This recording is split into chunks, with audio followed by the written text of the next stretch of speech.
아스타나에 살고 있는 제 친구 선교사님께서 문자가 왔더라고요.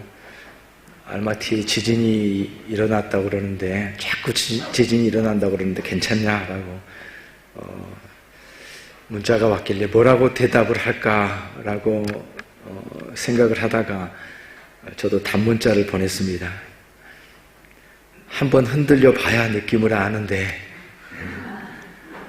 뭐라고 설명을 해도, 네, 그렇죠? 우리 아스타나에 있는 그 친구가 여기 지진 걱정을 하고 염려를 해줘도 한번 흔들려 봐야 느낌을 아는데, 그렇게 답을 보냈습니다. 지진이 나니까 정말 말로는 설명할 수 없는, 표현할 수 없는 그런 경험들, 또 그런 두려움들을 우리가 갖게 되는 것 같습니다. 그날 지진이 일어났을 때에 그 알마티의 지진대책본부장이 기자들로부터 질문을 받았습니다. 오늘 이 낮에 지금 그때가 11시 몇 분인가 그랬죠?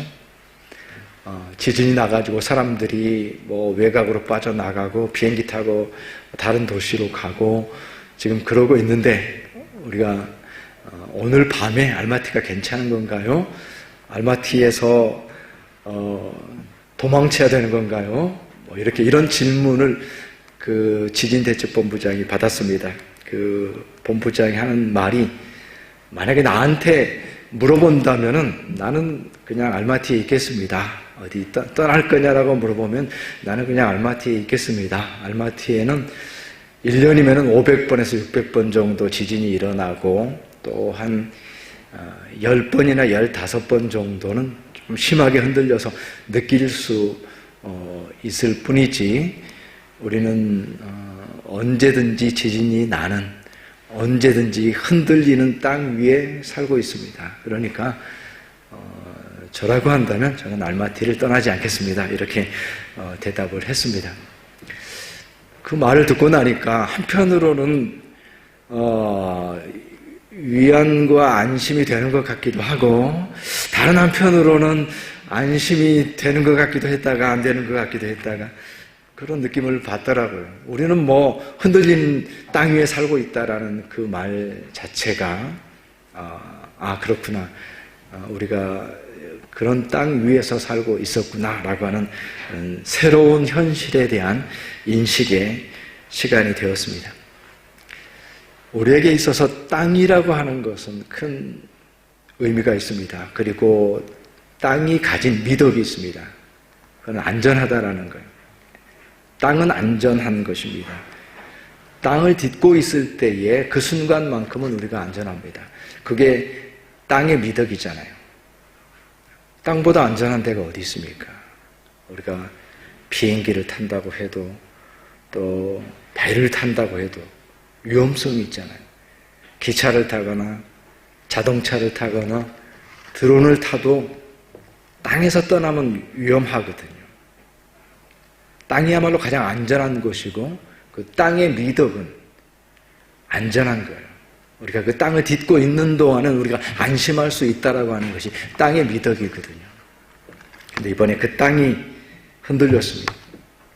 안전하기 때문에 땅은 터전이 될 수가 있고, 땅은 우리에게 기초가 됩니다. 우리의 삶의 기초를 삼을 수 있는 것이 그런 땅의 안전함, 흔들림이 없는 땅의 그 굳건한 속성 때문에 우리가 땅을 기초로 삼아서 땅을 기대고, 또 땅을 우리가 딛고서 살아갈 수가 있게 되는 것입니다. 더 나아가서 땅이라고 하는 것은 우리의 존재와 관련이 있어요. 땅이라고 하는 것은 우리가 성경의 고백에서 보게 될 때 어떻습니까? 우리는 흙에서 와서 흙으로 돌아가는 존재다라고 하는 그 표현 속에서도 땅이라고 하는 건 우리의 존재하고 긴밀한 그런 그 관련성이 있습니다. 왜냐하면 우리는 땅에서 와서 땅으로 돌아가니까요. 그렇기 때문에 그 자체로서도 땅은 우리에게 있어서 안정감, 나의 존재에 안정감을 주는 것이 땅이에요. 그래서 우리의 땅과 나의 존재와 관련이 있어요.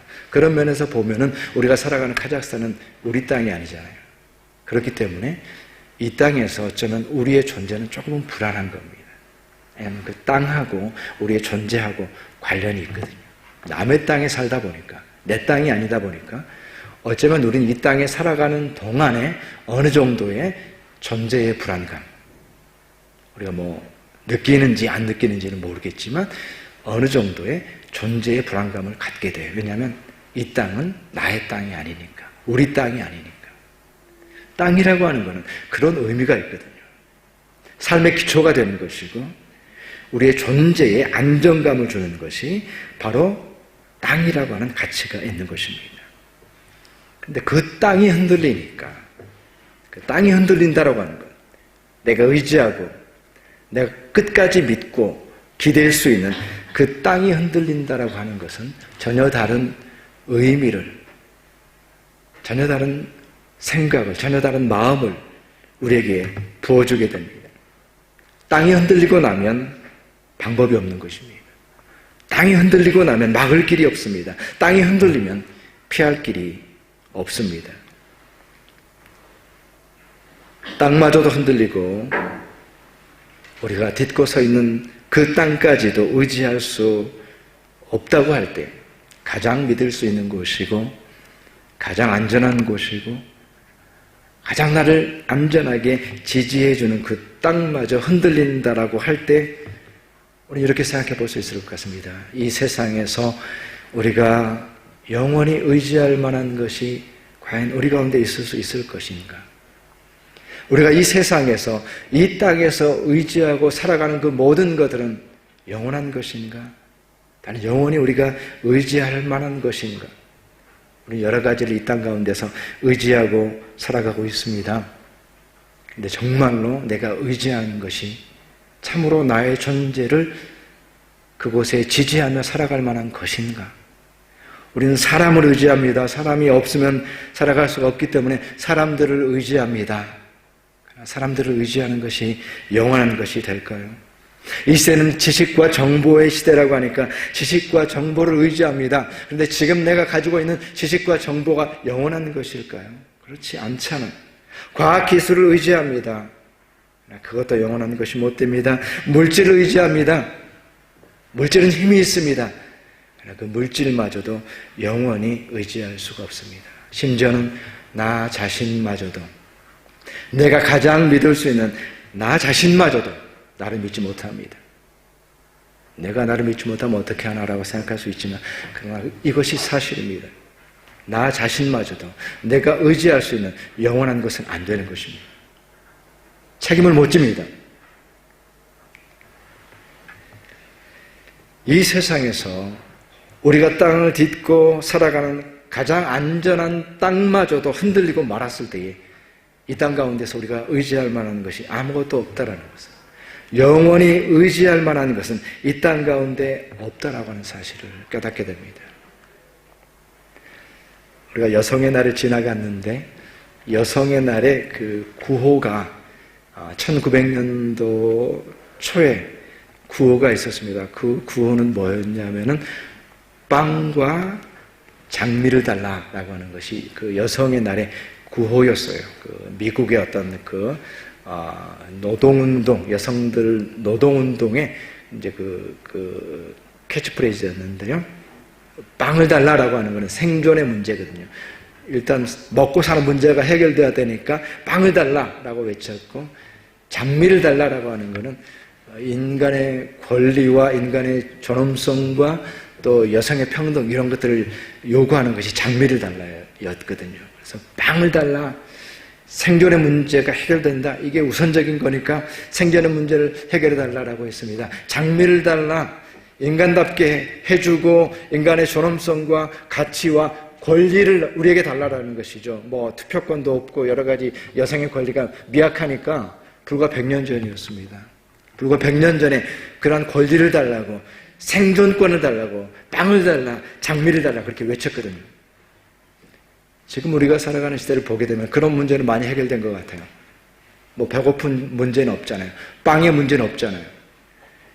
또 여성 인권이라는 문제에 있어서 많이 존엄해졌고 많은 권리를 얻게 됐고 많이 평등해졌거든요. 그때 간절히 외쳤던 그 빵과 장미의 외침이 지금 많이 해소되었습니다. 더 이상 빵과 장미를 요구하지 않습니다.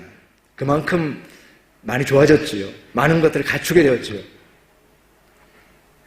그럼에도 불구하고 우리에게는 새로운 문제들이 우리 앞에 다가오는 것을 보게 되고 빵과 장미의 문제는 해결되었지만 그때는 너무나도 간절하게 빵과 장미를 외쳤지만 빵과 장미가 영원한 삶의 키가 되지는 못한다는 것을 지금 우리가 깨닫게 되는 거예요. 그때는 너무나도 간절했어요. 이 문제만 해결되면, 빵의 문제만 해결되면, 장미의 문제만 해결되면 이제는 살만하겠지, 문제가 없겠지 라고 생각을 했지만 오늘날 그 문제가 많이 해결되어졌지만 그러나 우리 가운데는 우리 앞에 새로운 문제가 또 당면하고 있는 것을 보게 됩니다. 왜냐하면 그것들은 영원한 것이 아니었거든요. 우리가 이 땅 가운데 의지하고 살아가는 모든 것들이 지금 이 순간에는 가치 있게 느껴집니다. 지금 이 순간에는 영원할 것 같습니다. 그러나 그것은 결코 영원한 것이 될 수 없다라고 하는 사실을 우리가 알게 됩니다. 땅도 흔들리는데 우리가 딛고 가장 안전하게 살아갈 수 있는 나의 존재를 인정해주는, 지지해주는 그 땅마저 흔들리는데 무엇이 영원할 수 있습니까? 무엇을 보장할 수 있습니까?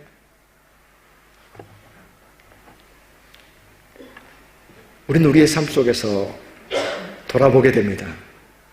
그렇구나. 우리가 어떤 잘못된 착각과 참으로 분별 없는 삶 가운데 살아가고 있구나.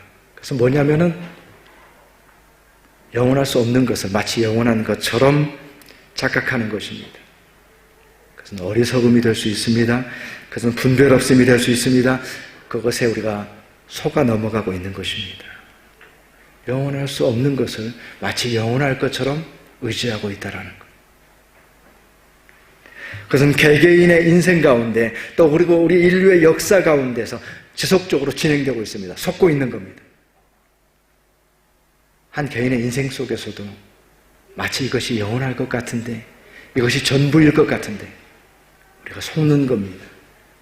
영원하지 못한 것을 영원한 것처럼 여기는 것입니다. 인간의 역사 속에서도 마찬가지였어요. 이렇게 하면 될 것 같아. 이것이 절대적인 것 같아. 이것이 있으면 무너지지 않을 것 같다는 그런 마음을 가지고 역사가 앞으로 나아갑니다. 그러나 모든 것들이 다시 무너지고 말았습니다. 왜냐하면 그것들은 영원한 것이 아니었으며 단지 우리에게 어떤 착각을 줄 뿐이었던 것이죠. 그렇기 때문에 우리는 참으로 영원할 수 없는 것을 마치 영원한 것처럼 믿고 의지하고 살아가고 있다고 한다면 우리는 이 사실을 돌아봐야 됩니다. 성경은 분명하게 우리에게 이 점을 경고하고 있습니다. 반복적으로 경고하고 있습니다. 우리가 영원하다고 믿고 의지하는 것들이 안개와 풀꽃과 먼지와 같은 것이라고 우리에게 깨우쳐줍니다. 그것은 영원한 것이 아니야. 바람이 불면 사라져버리는 안개와 같은 것이고 풀꽃과 같은 것이고 먼지와 같은 것이라고. 아무리 위대한 한 인간이라고 할지라도 그렇다라고 성경이 얘기합니다. 아무리 위대한 참으로 그러한 나라라고 할지라도 바람이 불면 사라져버리며 그럴듯한 우상까지도 안개와 풀꽃과 먼지와 같은 것이라고 경고하고 있습니다. 영원할 수 없는 것을 영원한 것처럼 의지하는 것은 어리석은 우상 숭배에 불과하다라고 성경은 우리에게 가르쳐주고 있는 것입니다. 그러면서 동시에 오늘 말씀에서 우리에게 교훈하고 있는 것처럼 하나님만이 영원하신, 그리고 하나님만이 영원한 우리의 반석이 되신다라고 하는 것을 말씀하고 계십니다. 반석이라고 하는 이 표현 속에서, 그리고 영원하다라고 하는 이 표현을 통해서 오늘 우리가 이사야서 26장 4절의 말씀에 너희는 여호와를 영원히 신뢰하라. 주 여호와는 영원한 반석이시니로다. 땅이 흔들리고 나니까 그 영원하다라는 그 말, 흔들리지 않는 반석이라는 말, 영원한 반석이시다.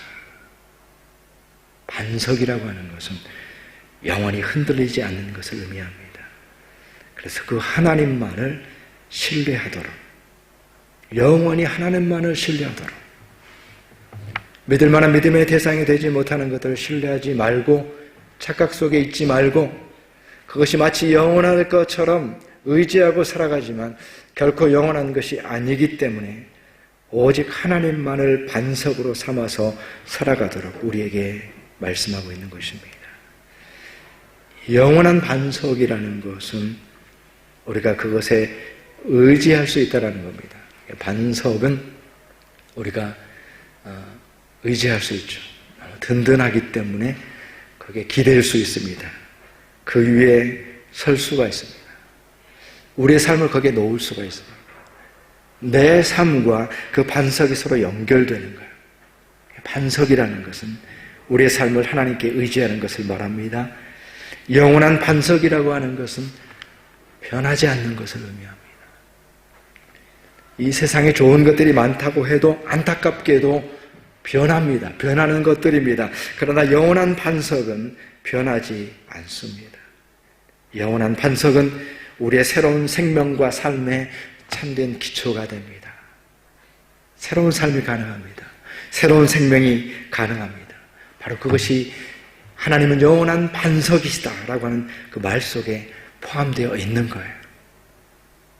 영원한 반석을 반석으로 삼아서 신뢰하며 살아가게 되는 것입니다. 그래야 할 때에 시편 55편 22절의 말씀과 같이 우리 다 같이 한번 이 말씀을 봉독하기를 바랍니다. 시편 55편 22절의 말씀입니다.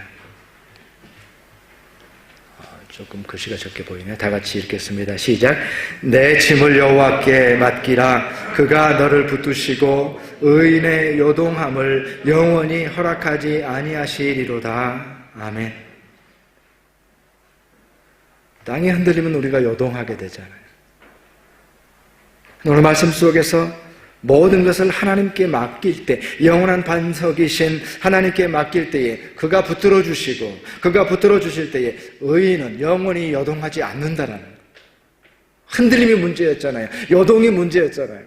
땅이 흔들려 버리니까, 땅마저 흔들리니까 방법이 없었거든요. 그러나 하나님을 바라보고 하나님을 반석으로 삼아서 하나님을 의지할 때에 그 짐을, 우리의 삶의 짐을 하나님께 맡겼을 때에 하나님께서 우리를 붙들어 주시는데 의인의 요동함을 영원히 허락지 아니하신다. 영원히 요동치 않는다는 거예요. 하나님을 반석으로 삼을 때에만 우리가 영원히 요동치 않는 삶을 산다라는 겁니다.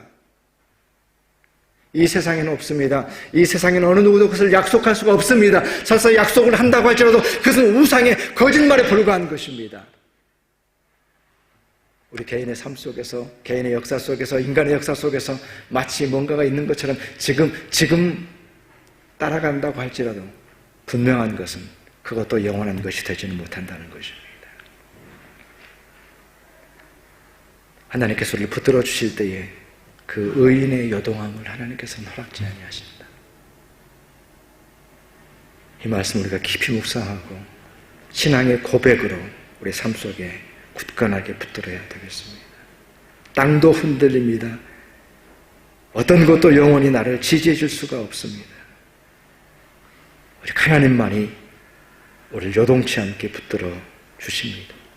그것은 바로 하나님의 성품에서 나오는 것입니다. 이 땅에서의 모든 만물의 그 성품이 영원하지 않잖아요. 하나님만이 그 하나님 되신, 변함이 없으신, 마치 동쪽에서 언제나 해가 뜨는 것처럼 하나님께 정하신 법칙을 따라서 모든 만물이 순종하는 것처럼 하나님께서는 변함없이 참으로 우리와 함께 하시고 그 변함없는 하나님의 성품에서 그 영원함이 나오는 것입니다. 베드로라는 그 말이 무슨 뜻이죠? 베드로가 반석. 더 원래적인 의미란 돌 이런 뜻입니다만 베드로는 원래 베드로 이름은 아니었잖아요. 베드로는 반석이라는 이름을 갖게 됐는데 이 베드로 이름에 대해서 어거스틴이 놀랍게 해석을 했습니다.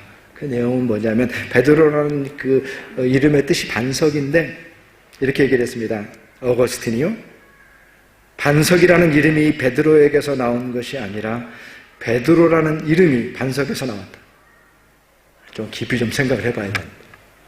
베드로니까 베드로는 반석인가? 근데 그 반석이라고 하는 것이 베드로라는 그 이름이 베드로에게서 나온 게 아니에요. 베드로라는 이름은 베드로라는 그 어부 예수님의 제자에서 나올 수 있는 이름이 아닙니다. 그건 반석이라는 이름을 가질 수가 없어요. 근데 그 반석이라는 것은 바로 반석이 되신 하나님, 반석이 되신 그리스도로부터 베드로라는 이름이 나왔다. 그 얘기예요. 그렇기 때문에 반석이라는 이름이 베드로에게서 나오는 것이 아니라 베드로라는 이름이 반석에서 나왔다. 이해가 될 것도 같기도 하고 안 될 것 같기도 한데 깊은 의미가 있습니다. 다시 말해서 영혼이라고 하는 것은 하나님께 속한 것입니다. 우리에게 속한 것이 아니에요. 우리가 영혼을 사모한다고 할지라도 영원한 수준에 이르기를 원한다고 할지라도 이룰 수 있는 것이 아닙니다. 영혼이라고 하는 것은 하나님께로부터만 오는 것입니다. 그래서 영원한 반석인 그리스도로부터 그리스도가 있었기 때문에 베드로가 있었던 것입니다. 우리가 하나님의 자녀라고 우리 자신을 고백합니다. 하나님의 자녀라고 하는 것은 우리 자신이 하나님의 자녀다운 그러한 자격을 갖추었다는 의미가 아닙니다. 하나님의 자녀라는 말은 하나님으로부터 나오는 것입니다. 하나님으로부터 하나님의 자녀가 나왔습니다. 우리가 그리스도인이라고 고백합니다. 근데 그 그리스도인이라고 하는 것은 내가 그리스도인다운 자격을 갖췄다는 의미가 아니죠. 그리스도인이라는 말은 오직 그리스도로부터 나오는 것입니다. 바로 이것이 영원하신 하나님을 의지한다는 뜻이 되는 거예요. 나로부터가 아닙니다. 내 스스로 어떤 자격을 갖춰서 그리스도인이다라고 말할 때는 한계가 있겠죠. 한계 속에 있을 수밖에 없습니다. 왜냐하면 영원하지 않으니까요. 그러나 그리스도인됨이 예수 그리스도로부터 나왔을 때에 그 그리스도인의 가능성은 달라지는 것입니다. 믿음의 가능성은 달라지는 것입니다. 하나님의 자녀의 가능성은 달라지는 것입니다. 그 영원성이 나로부터 나온 것이 아니라 하나님께로부터 온 것이기 때문이죠. 바로 이것이 여호와는 영원한 우리의 반석이 된다라는 말씀의 의미가 되는 것입니다. 사순절 기간 동안에 이제 새벽 기도를 하면서 예수 그리스도의 그 생애를 쭉 돌아보는 그런 이제 그 말씀을 전했습니다. 그 가운데 예수 그리스도는 우리의 목자가 되신다라고 하는 이 말씀을 묵상하면서 큰 은혜를 받았습니다. 주님은 우리의 목자이시다. 그 말씀 속에 어떻게 되어 있습니까? 그 목자가, 선하신 목자가 내가 목자를 알듯이 나도 목자를 알고 목자가 나를 아신다. 목자가 나를 아시고 내가 목자를 안다. 깊이 묵상해 봅니다. 내가 목자를 알고 목자가 나를 알아. 그래야 선한 목자가 되는 거예요. 나를 아시는 목자. 주님 나를 아십니다. 그 목자시죠. 나는 목자의 음성을 듣습니다. 목자는 나를 인도합니다. 나는 목자의 음성을 들어요. 목자를 신뢰합니다. 그래서 어디로 인도하든지 목자를 따라갈 수가 있어요. 그 음성을 듣고 따라갈 수가 있어요. 그 목자는 신뢰할 만한 목자이시니 기꺼이 따라갑니다. 내게 그 음성을 들려주십니다. 나는 그 목자의 음성을 듣습니다. 그 목자의 음성을 듣고 기꺼이 따라갑니다. 그리고 어떻습니까? 나는 선한 목자라. 목자는 양들을 위해서 목숨을 버렸노라. 여러분, 진정한 목자의 모습은 놀랍게도 양들을 위해서 목숨을 버리는 목자였습니다. 그 목자는 우리의 목자 되신 예수 그리스도는 우리가 알고 있는 그런 목자가 아니었습니다. 바로 그리스도, 우리를 구원하시는 예수 그리스도이신 그 목자이셨습니다. 그 목자 때문에 양은 양이 되는 것입니다. 그 목자 때문에 나는 그리스도인이 되는 것입니다. 그 영원성은, 그 온전함은 나로부터 나오는 것이 아니었습니다. 목자로부터 오는 것이죠.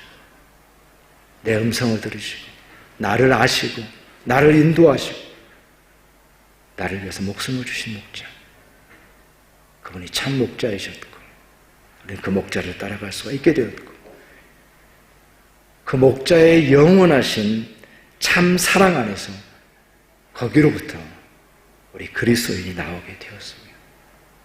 바로 그 그리스도인들은 마치 오늘 이사야의 말씀에서 참으로 영원하신 반석이 되신 하나님을 믿는 믿음의 사람들과 같이 참으로 그의 존재가 반석 위에 선 영원한 목자이시면서 영원한 반석 위에 반석이신 그 주님 안에 선 삶을 살아갈 수가 있게 되는 것입니다. 요한복음 16장 33절의 말씀, 우리의 영원한 목자이신 주님께서 우리에게 약속을 해주고 계십니다. 우리 다 같이 요한복음 16장 33절의 말씀 다 같이 봉독하겠습니다. 이것을 너희에게 이르는 것은 너희로 내 안에서 평안을 누리게 하려 함이라. 세상에서는 너희가 환난을 당하나 담대하라. 내가 세상을 이겼노라. 아멘.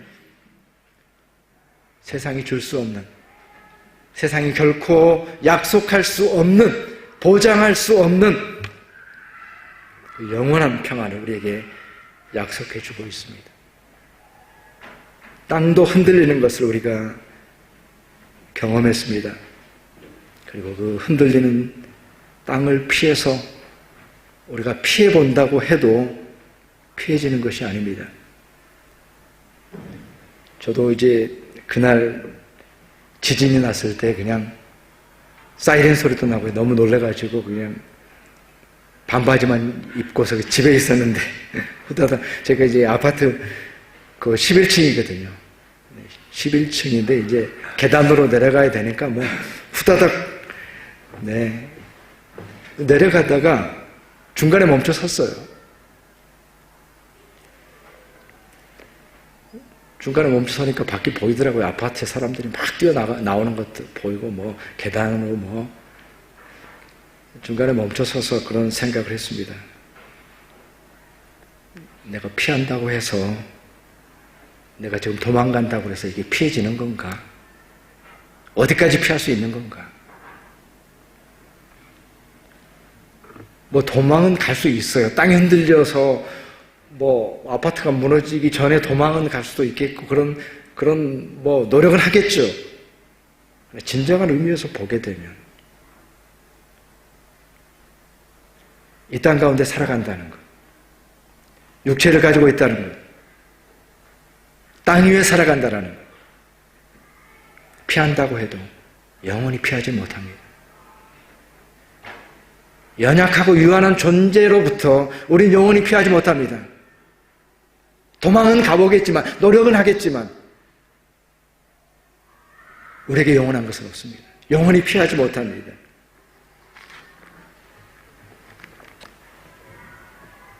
이러한 땅의 요동함을 경험해 본 우리 모두는 그 가운데서 우리 모두에게 주시는, 개개인에게 주시는 교훈이 있다고 생각합니다. 저 자신도 교훈을 느꼈습니다. 아, 땅이 흔들리는구나. 뭐지? 내가 놓치고 있는 게 뭐지? 내가 뭘 의지하고 살아가는 거지? 나의 시야가 놓치고 있는 게 뭐지? 보지 못하는 게 뭐지?